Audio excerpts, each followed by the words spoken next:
I'm looking, where is she? Miss Julia. There she is! Let's hear from Miss Julia.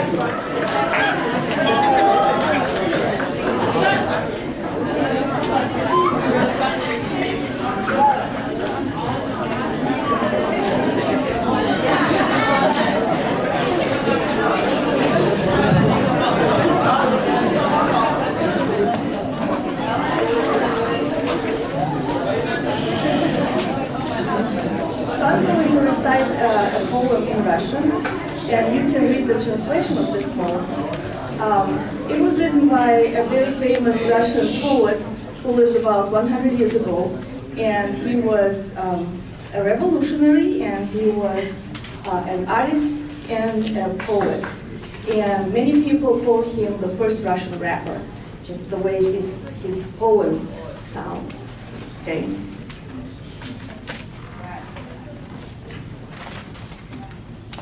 Послушайте, ведь если звезды зажигают на небе, значит, это кому-нибудь нужно. Значит, кто-то хочет, чтобы они были. Значит, кто-то называет эти приводчики жемчужины. И, задыхаясь, в метелях полуденной пыли вырывается к Богу. Плачет, боится, что опоздал. Целует его жилистую руку, просит, чтобы обязательно била звезда. Клянется, не перенесет эту беззвездную муку. А потом ходит тревожный, но спокойно наружно, и говорит кому-то: ведь теперь тебе ничего не страшно, да? Послушайте, ведь если звезды зажигают на небе, значит, это кому-нибудь нужно.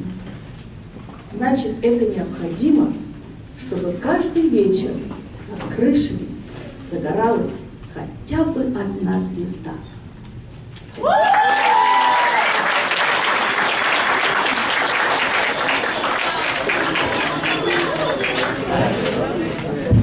All right, thank you, Miss Julia. All right, we are now ready for Nuruddin Farah.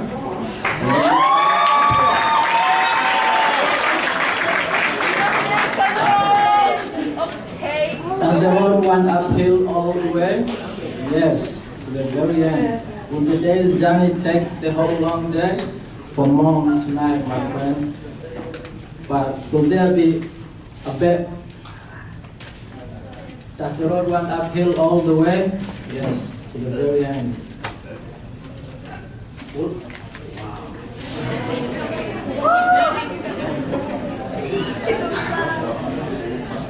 Does the road run uphill all the way? Yes, to the very end. Will the day's journey take the whole long day? From morning to night, my friend.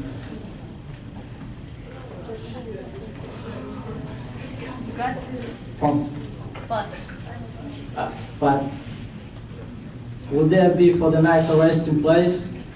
A roof for when the slow dark hours begin. May not the darkness hide it from my face? You cannot miss that in. Shall I meet other wayfarers at night? Those who have gone before.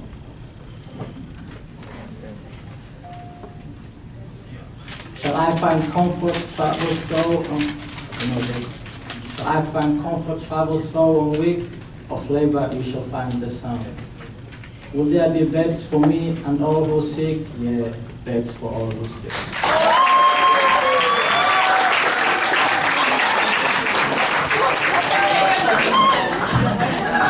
Thank you, Nuruddin. Okay, we're gonna just take a pause in the program because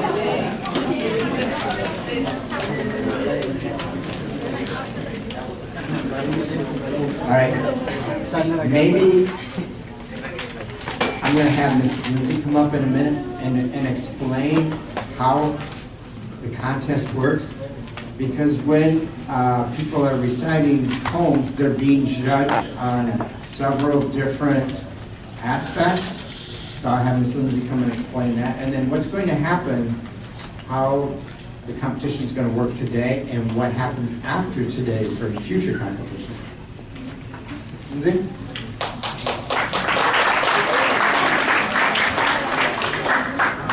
Hey everyone.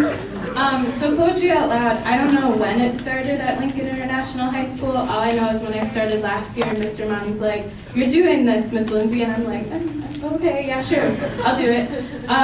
So Poetry Out Loud is a national competition. Not every school, but lots of schools all around the world compete and have students. They send them to their state finals where they perform. So at the school-wide competition, we judge them the same way that they will at the state competition. We use the rubrics and all the guidelines that Poetry Out Loud gives us. So we look for a few things. One is your presence on the stage. Do you seem confident? I know when I was in high school, that was not a word that I've used to describe myself, but they say fake it till you make it. So, you know, just pretend. Just be like, yeah, I just pretend. And also, if you do actions, you don't have to stand up here and flail around. But like if there's a part where something's moving in your poem, move your arms. Don't hit the microphone, be careful of that, but move your arms. We're also looking for your tone. If your poem is happy, do you sound happy? If your poem is sad, do you sound sad? If your poem's serious, you gotta be serious. If your poem's funny and witty and sarcastic, you gotta sound like that. So it really takes, for some people, for all the people who are competing, they gotta really know their poems. What's it about? What's the writer trying to say? And if you know those things, it comes out. We can tell that you understand your poem. And that's another thing they look for. Another thing is memorization, and that's probably maybe one of the trickiest parts. When you memorize the whole thing, then you can see where should I pause dramatically, where should I flail my hands, and how should I sound at this part. So they just look to see through their reading, can you tell that they understood the poem? Do they match maybe the tone that the writer was trying to get us to pick up on? Do they have a good presence? Do they seem calm and confident? Maybe a poem you're not supposed to be calm, but if you're not supposed to be calm while reading a specific poem, do you show that? So there's a lot that goes into performing a poem for Poetry Out Loud. It's not just memorizing and reciting it quickly so you're done and blah, blah, blah, blah, blah. No, you can't sound like a robot. Most writers don't intend you to sound like a robot. They want you to have emotion and energy. Not so much that the crowd is like, whoa, that's calm down person. But enough that you seem confident and like you understand this poem. So when we will decide 2 winners tonight, first and second place. Those winners will go on to the state competition in March. The state competition will be somewhere in Minneapolis. I'm not sure, they sent me the information, but I can't remember where. It'll be during the school day, so we get to miss the day of school. And they will need to memorize 2 more poems if they memorized one from the Poetry Out Loud website. The 3rd poem, most likely they won't perform unless there's a tie at the state competition. So we went last year. Marcelo Morocha, who graduated, went to the state competition last year. He did really well, like almost made me cry well. And it's a really supportive and great atmosphere. It's students who care and love poetry. Even if you're not a big fan of poetry, like I feel like if you perform in Poetry Out Loud at the state competition, you will leave liking poetry. Because the students who performed were just amazing. And I think the energy really gets people to want to perform their poems really well. Like just listening to all of you guys, I'm like, I'm gonna try my hardest to rock my poem because you guys are doing so well. So at the state competition, they perform 2 poems. If there's a tie, they perform a 3-1. They look for the same thing, but the competition is really high. If they win the first round of the state competition, they go on to the 2nd round later that night. If we win that, we go on to the national competition, which I think is in Washington, D.C. And if you win state, you get cash prize, I can't remember how much, I think 500, and then 200 goes to the school for resources on poetry. And then the national is like a big chunk of money, and I think for the 3 top, they give them prizes. So it's a really, like, the competition gets more intense as you go up. And I think some of you, like, qualify from what I've seen. You've done a really good job, made me really proud. So let's just remember that it's really hard being up here because it's not just about memorization, it's so much more. So I'm really happy from what I've seen. I'm excited to see more. You're gonna make some teachers cry, probably. Can't say it'll be me, but it'll probably be me. So thank you for being respectful to the students. Keep it up. Be supportive because it's really hard and this is your school. These are your classmates and your advisory. Like, let's support them and show them how proud we are and how excited we are for them because it's a huge opportunity.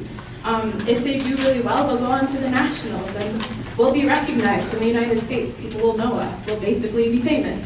So let's keep the excitement, support, and respect, love, energy going. Thanks, guys.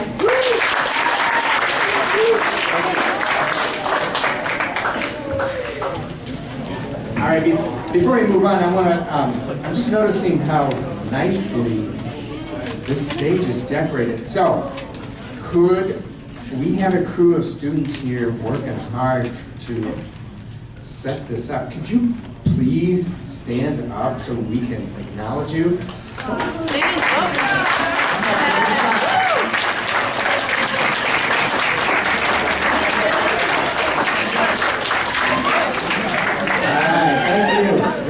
Nice job.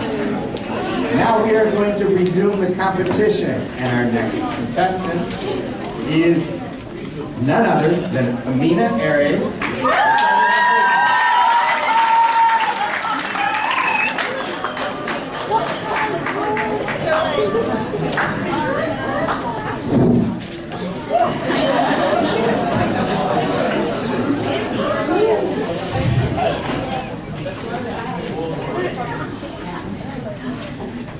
Hello, this is Abina. My name is Abina Ibrahim. My poem is about a girl who losing her husband before 10 years. It's that she's thinking still about him. It's a Facebook by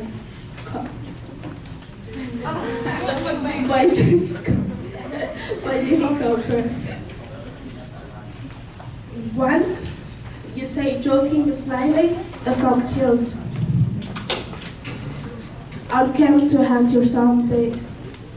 I'll stand and lower at the head and see if my place is empty still or fled.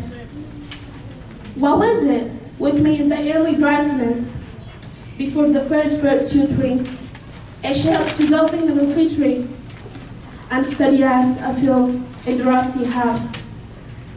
It seemed the concentration of the dark burning by the bedpost off at my right hand.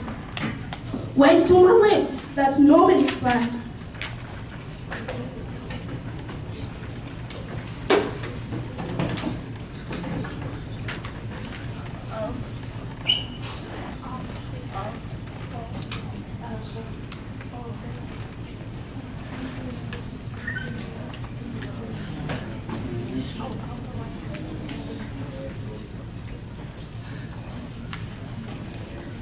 Of streets plainly as I feel this morning.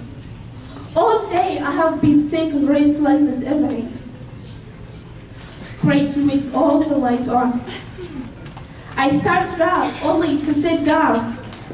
Why should I grieve after 10 years of grieving? What if last night I was the one who lay dead?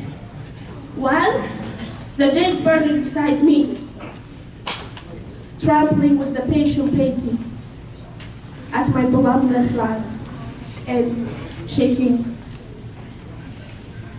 feel like hay.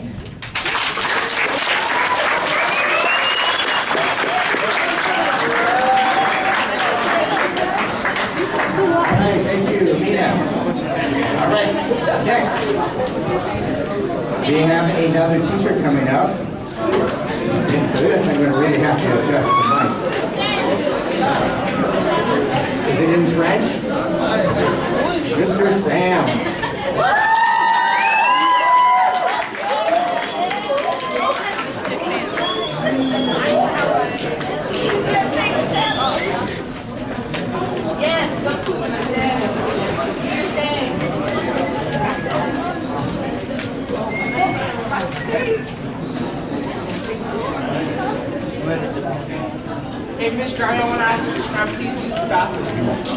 I need everybody to be paying attention up here. I need all phones away, of course. We've already asked you to put your phones away once.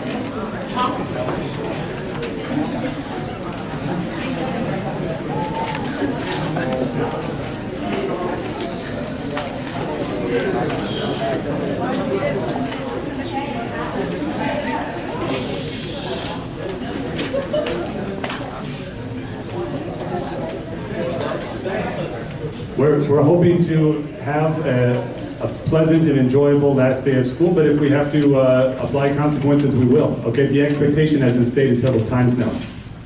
No talking while somebody is up here performing their poem. They're competing in a national competition. If you are making comments to your friend next to you, if you are doing Snapchat,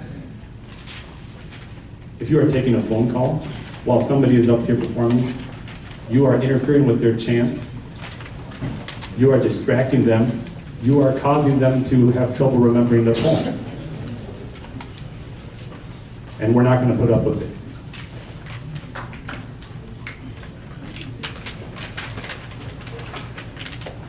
Okay, my poem is in French. I'm going to read it in French. I'm going to say it in French. It's going to be a little funny to hear, and then I'll explain what it means in English.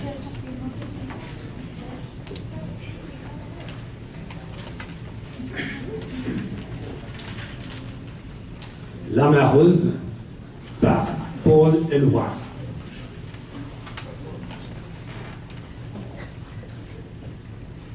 Elle est debout sur mes paupières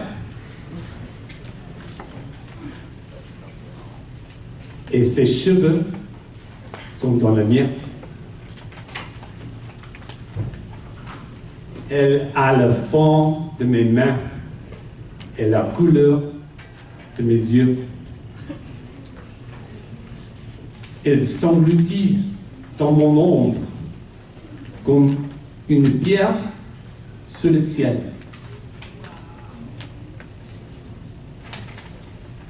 Elle a toujours les yeux ouverts et ne me laisse pas dormir. Ses rêves en pleine lumière font s'évaporer le soleil, me font rire, pleurer et rire, parler sans avoir rien à dire. Okay, that's the poem in French.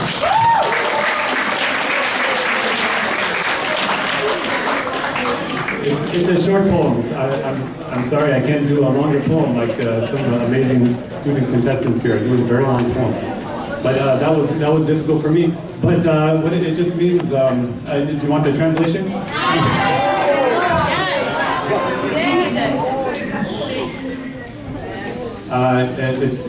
Paul Eluard is a surrealist poet, so some of the images are surreal. Surreal means that it's like a juxtaposition of images that it may not be describing something real, but it's supposed to evoke something in your mind, evoke an emotion. So it's about his lover, his girlfriend, and he says, she is always on my eyelids, and her hair is mixed with mine. She has the form of my hands. She has the color of my eyes. She is engulfed in my shadow like a stone in the sky. Her eyes are always open, and she doesn't let me sleep.